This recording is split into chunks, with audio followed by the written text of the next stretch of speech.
Alors, dans la préface de ce livre édité aux éditions Maya, coécrit par Christine Bretonnier-Andréani et Marc Georges, Jean-Guy Talabogne écrit: l'ouvrage est quelque chose d'une histoire de famille, y compris pour le rédacteur de ces lignes. Parler de Giono et la Corse tient du paradoxe selon les auteurs, car il est attesté que Giono n'a jamais mis le pied en Corse.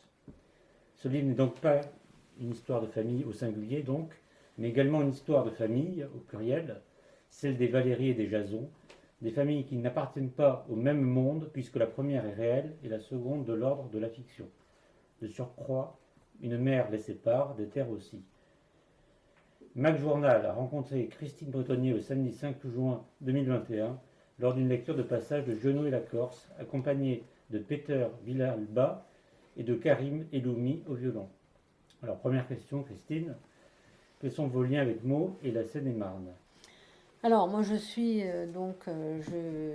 arrivée en Seine-et-Marne en quelque sorte en CM1, CM2. Donc, j'ai fait mon CM1, CM2 en Seine-et-Marne, puis mon collège à Henri Dunant, Pierre Collinet, Henri Dunant, et ensuite Beaumarchais à Beauval, puis le lycée Moisson. Donc, en fait, tout un parcours Seine-et-Marnais, hein. Et voilà, pour faire ce lien entre la Seine-et-Marne et moi. Voilà. Et vos liens avec la Corse? Alors mes liens avec la Corse sont évidemment plus complexes parce que mes origines, c'est le village de Pietra di Verde. Ce sont également les origines de mon cousin Jean-Guy Talamoni. Et étant fortement impressionnée par la structure même du village de Pietra di Verne, en fait, de ce théâtre de la cruauté que je cite dans le livre, qui correspond à une sorte d'enfermement de roche, et que je trouve une roche magnifique parce que je la conçois comme roche verte, parce qu'il me semble qu'elle est vraiment verte. Je me suis dit, les habitants de Haute-Provence, les personnages de Giono qui vivent à peu près le même enfermement, il doit y avoir nécessairement un lien. Et j'ai essayé d'extirper cette notion-là. Et j'ai eu cette chance inouïe de. Bon, évidemment, c'est mon cousin qui m'a mis en relation avec Marc Georgi, qui habite Pietra di Verne, qui est instituteur et qui vit toute l'année à Pietra di Verne. Et il m'a dit, bon, bah, Christine, c'était au mois de février, et il m'a dit, Christine, écoute, essaye de téléphoner à Marc. Et puis voilà. Marc s'occupe de la généalogie du village, donc en fait, il va pouvoir certainement essayer de t'aider. C'est ce que j'ai fait, j'ai téléphoné à Marc Georgi. Et aussitôt, il a été complètement enthousiasmé par cette idée. Et je lui ai donné quelques conseils de lecture, en fait, des fiches de lecture à faire. C'est mon travers enseignant, là. Donc je lui ai dit, je vais tutoyer, tu lis ça, ça, ça, et puis tu vois. Et on va voir si on arrive à faire des liens avec la Corse et Pietra di Verne. Il a lu, il a tout lu. On s'est rencontrés donc par la suite à Pietra di Verne 3 fois cet été, l'été dernier. Et il a trouvé des correspondances avec sa famille, avec les personnes réelles de sa famille et les personnages de Giono. Déjà, il a compris parfaitement les textes de Giono et tout de suite, il a fait les liens. Donc, on a travaillé en Corse tout l'été, enfin tout l'été. Quand je suis arrivée juillet, fin août, le livre était fini. J'ai juste terminé en septembre. Parce qu'en fait, le travail de lien entre la Corse et Giono paraissait totalement évident. Les textes qu'il m'a choisis étaient parfaits. Donc on a embrayé là-dessus, cette aventure, avec beaucoup de facilité, parce qu'il semblait avoir totalement compris les textes de Giono. Et c'est en fait ce qu'il a pu mettre en relation était vraiment très clair. Ses propres ancêtres, les personnages de Giono, enfin, ça coulait de source, quoi. Alors, pourquoi ce livre sur Giono? Alors ce livre sur Giono, c'est parce qu'en fait je suis une fanatique psychopathe gionienne, c'est-à-dire qu'en fait j'ai commencé la pathologie en maîtrise, et là j'ai fait une maîtrise sur un roi sans divertissement. Ça m'a donné des idées, et j'ai continué plus tard, etc., avec un DEA, un premier doctorat, un deuxième doctorat. Et je pense que là, le livre Giono et la Corse me permet de peut-être de clôturer cette passion en fait. Je pense que cette passion me vient d'office parce que, ayant vécu à Pietradiverne, j'ai été de toute façon imprégnée de ce village, des pierres, de l'enfermement. Et ça me semblait évident que finalement, peut-être j'avais une certaine. Je sais pas, j'avais l'impression d'être Langlois, Monsieur V aussi, les deux, enfin, le criminel, le chasseur, enfin, à tour de rôle. Et je crois que mon sang est profondément imprégné de Pietradiverne et de ce qui peut surgir au au gré de telle ou telle roche, au gré de telle ou telle forêt. Et quels sont les rapports entre Giono et la Corse? Alors, rapport entre Giono et la Corse, finalement aucun. Si on peut dire aucun, parce qu'il n'a jamais mis les pieds en Corse. Mais si on regarde attentivement les textes, on s'aperçoit que tous les textes gioniens peuvent finalement être mis en relation avec la vie d'habitants à peu près à la même époque. Parce qu'en fait, les textes et les habitants réels, les personnages et les habitants réels de Pietradiverne, c'est à peu près la même époque. Et on voit que c'est le cadre qui construit les passions, c'est la géographie qui construit les mœurs, parce que tel ou tel enfermé dans une sorte d'univers bordé de rochers dans le vide, enfin, finalement, chacun, aussi bien les habitants de Pietradiverne que les personnages de Giono vivent la même chose. Peut-être un peu moins tragique. Après, c'est le narrateur, c'est l'histoire gionienne, c'est le talent gionien qui fait que c'est raconté autrement, c'est romancé, mais la vraie vie, ça forge en fait. C'est ça toute la dimension pour moi évidente. C'est que la vie et la vie dans un lieu forge les caractères, forge les passions et les caractères. Alors, comment l'écriture s'est-elle articulée avec le co-auteur Marc Giorgi?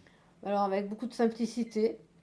Après la fiche de lecture que je lui avais demandé en amont, comme Marc avait tout compris, il a sorti son chapeau et de sa généalogie surtout, enfin tout un tas d'ancêtres qui avaient vécu finalement des événements tout à fait proches.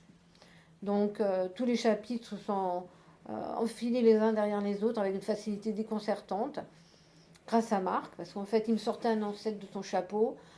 Cet ancêtre était bien évidemment exactement très proche du personnage ionien. Donc on a d'un ancêtre au personnage, d'un personnage à un ancêtre. On a dansé ensemble en fait, on s'est fait des échos, on a valsé autour de cette dramaturgie gionienne et puis finalement de cette tragédie corse, euh, avec une facilité vraiment... on avait l'impression que tout allait de source, quoi. C'était bouclé en 3 mois. Le bouquin a été bouclé en 3 mois. Oui, c'est un ouvrage collectif, il y a même la photo de couverture, elle vient d'où? Alors la photo de couverture, c'est ma mère qui l'a peinte. Donc elle reproduit cette fameuse maison qui est assez impressionnante parce qu'elle est construite à même le rocher. La maison étant construite sur le rocher étant à pic et il n'y a pas de barrière entre la maison et le rocher, il y a une croix que l'on peut voir si on se penche un petit peu et ça donne toute cette dramaturgie de cette maison parce que ça fait peur, quoi. On se dit, bon, il suffit de passer le pas, d'être poussé, qui sait, par quelqu'un, peut-être, et on tombe à pic, quoi. Et est-ce qu'il y a d'autres projets? Alors oui, il y a d'autres projets avec ce texte, bon, notamment un spectacle à Pietradiverne, dans l'église de Pietradiverne, j'espère, parce que en fait, Marc va lire ses textes, moi je lirai les textes de Giono, et c'est un musicien, donc Damien Michel, en fait, qui est professeur au conservatoire de Bastia, qui va faire la musique de tout le spectacle. Donc on invitera gratuitement tous les habitants du village, enfin tous ceux qui veulent venir assister à ce spectacle. Et voilà, c'est un des projets qui va se construire Après, j'espère d'autres, mais pour l'instant, c'est celui qui est le plus proche de nous, puisque ça va se dérouler le 31 juillet 2021 à Pietraliverne. Comment on fait après? Parce qu'il y a 3 questions, je pose pas moi-même. Oui, oui. Parlez-nous de votre collaboration avec Christine et Karim. Ah, bon. Karim. Est-ce que vous parlez votre collaboration avec Christine? Alors avec Christine, on s'est connus en tant que professeur à Nantes-les-Maux. On se croise souvent pendant les récréations et on parlait plutôt de la littérature, de la musique. Au début, on parlait dans chacun de son domaine, mais peu à peu, on a commencé à collaborer et d'essayer de trouver des liens entre les arts et d'essayer et on crée sur le moment, c'est-à-dire on ne fait pas un travail au préalable, on se voit, on essaie de créer, de chercher un sens, et ce sens, on essaie de le transposer en musique. Voilà, donc d'où l'idée d'un premier projet qui est Balade d'automne. Donc, et quand on a vu que ça a bien marché, donc on s'est dit on doit avancer, c'est dommage qu'on continue cette aventure, qu'on continue pas cette aventure. Voilà. Voilà, une même question. Votre collaboration avec Christine? J'ai rencontré Christine il y a quelques années par l'intermédiaire d'un ami commun. Et la seule chose qui nous rapprochait alors, c'était l'amour pour Giono. Parce que j'ai beaucoup étudié Giono, notamment à Roi sans divertissement.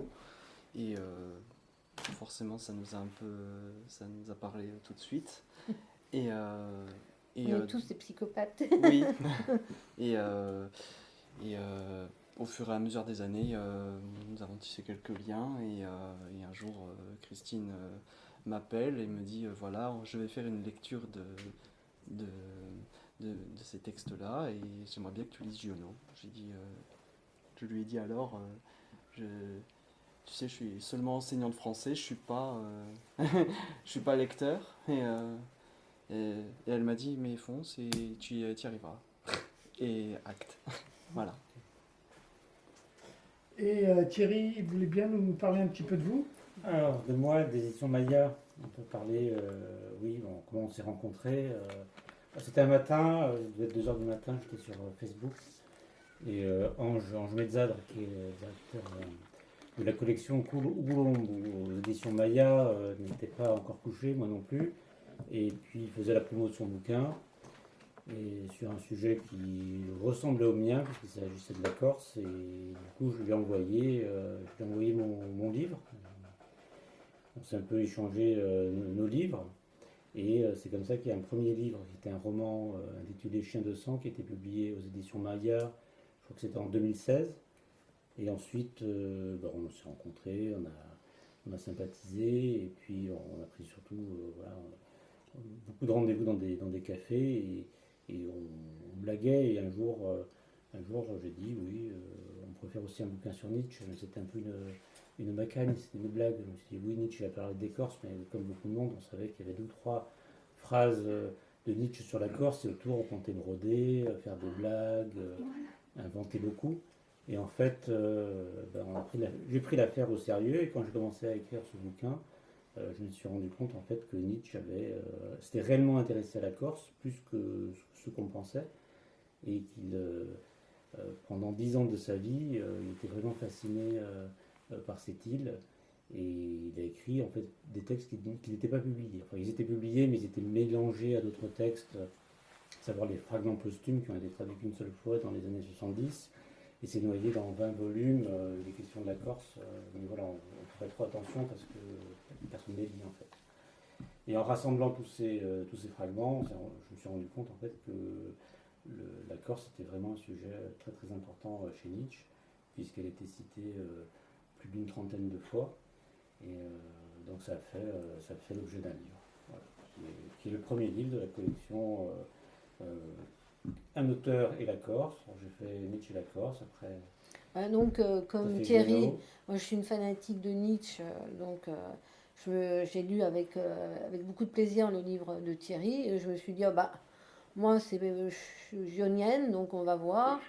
Et puis je suis rentrée dans l'affaire très vite, donc j'ai eu l'idée de Giono et la Corse, et Thierry va faire un prochain livre. Voilà, c'est un Maupassant, qui s'est aussi intéressé à la Corse, avec un point de vue encore différent. Alors il a beaucoup de points communs avec Nietzsche, non seulement il a une grosse moustache, Il s'est intéressé à la Corse.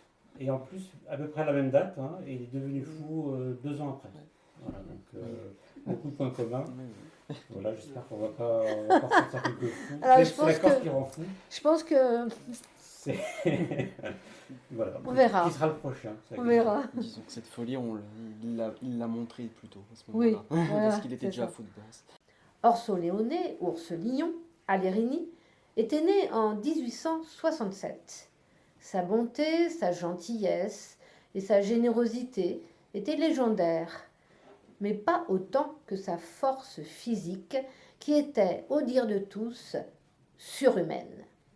Près d'un siècle plus tard, les plus anciens du village, admiratifs, racontent encore des anecdotes le concernant, comme celle de la charrette embourbée. Après la guerre de 14-18, dans nos villages, le transport des marchandises se faisait encore sur des charrettes, tractées par des mules. Ces marchandises arrivaient en gare d'Alistro. Il fallait ensuite les amener jusqu'à Pietra par la route, qui l'hiver, avec le mauvais temps, devenait une piste boueuse difficilement praticable. Ce jour-là, Orso-Léon était parti de bon matin pour Alistro, accompagné de son beau-frère, Philippou, pour récupérer et charger sur la charrette les produits et denrées en provenance de Bastia. À midi, les 2 hommes s'étaient arrêtés à l'auberge Costa pour y déjeuner. La patronne était désolée de ne pouvoir leur offrir pour leur repas que des œufs. Des œufs, dit Orso-Léon, ça me va très bien. Pouvez-vous me faire une omelette? Bien sûr. Vous voulez combien d'œufs pour votre omelette? Mettez-en une 12aine. Lorsqu'il entend cela, Philippot est scandalisé. Après le repas, toujours aussi indigné, il manifeste sa réprobation. Tu ne pouvais pas te comporter comme tout le monde? 12 œufs pour une omelette? Ça ne s'est jamais vu, tu m'as fait honte.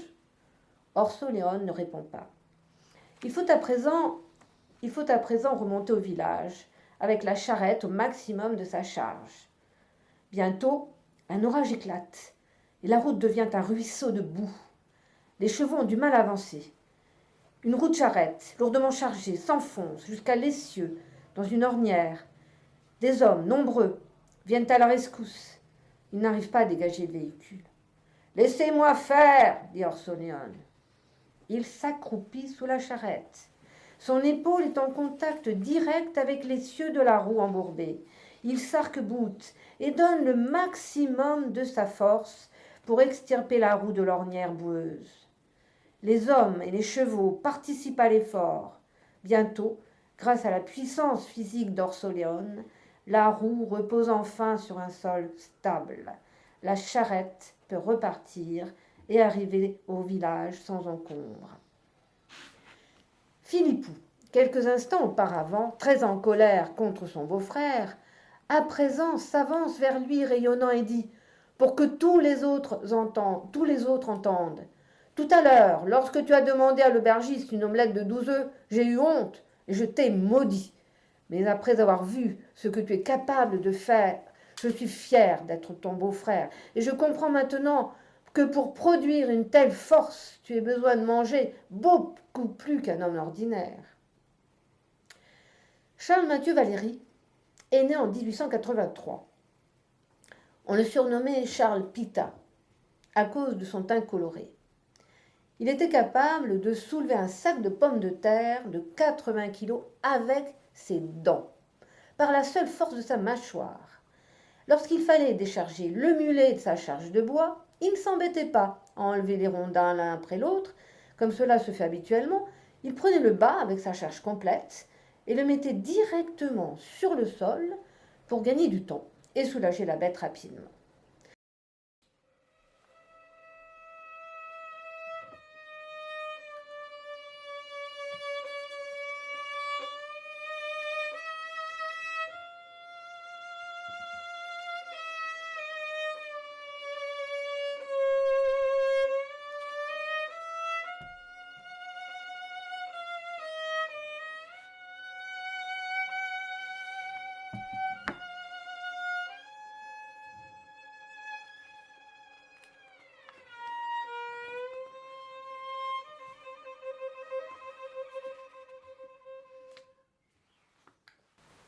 Voici le dernier texte de Jean Giono, extrait d'un roi sans divertissement.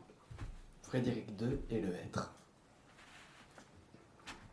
Frédéric II mit à peu près 10 minutes pour trouver ses feuilles de noyer.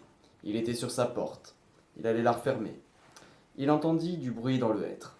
Naturellement, le hêtre était entièrement effacé par la brume. On en voyait le tronc énorme. Tout le reste était complètement perdu. Frédéric II écouta.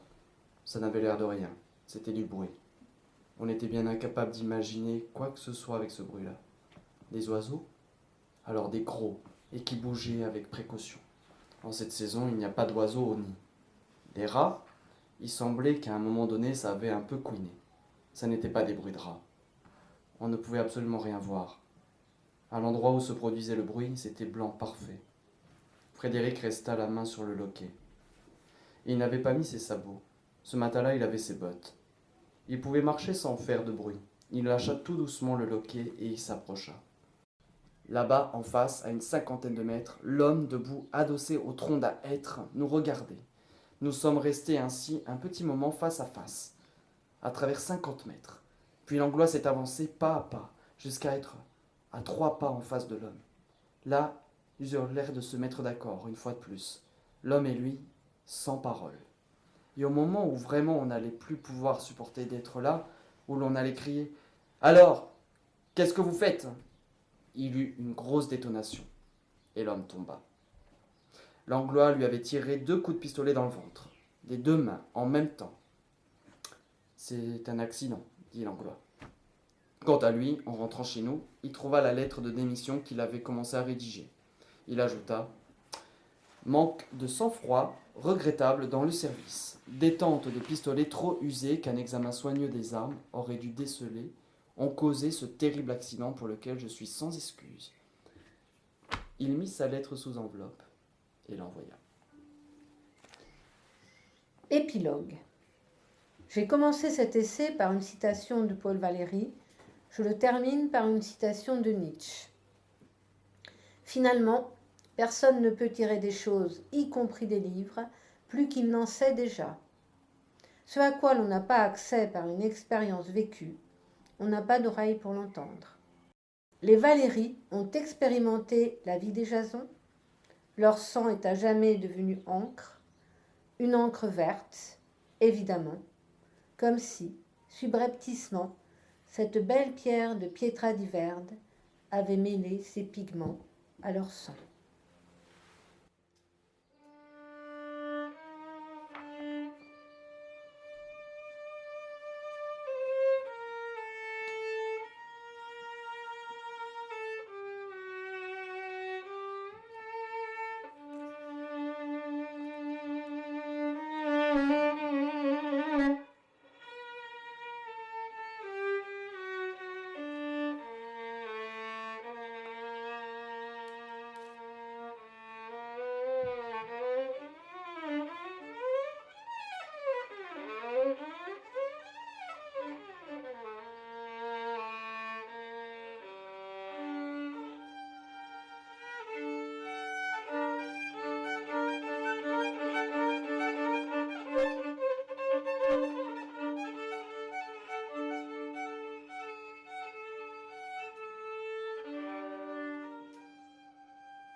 Bravo.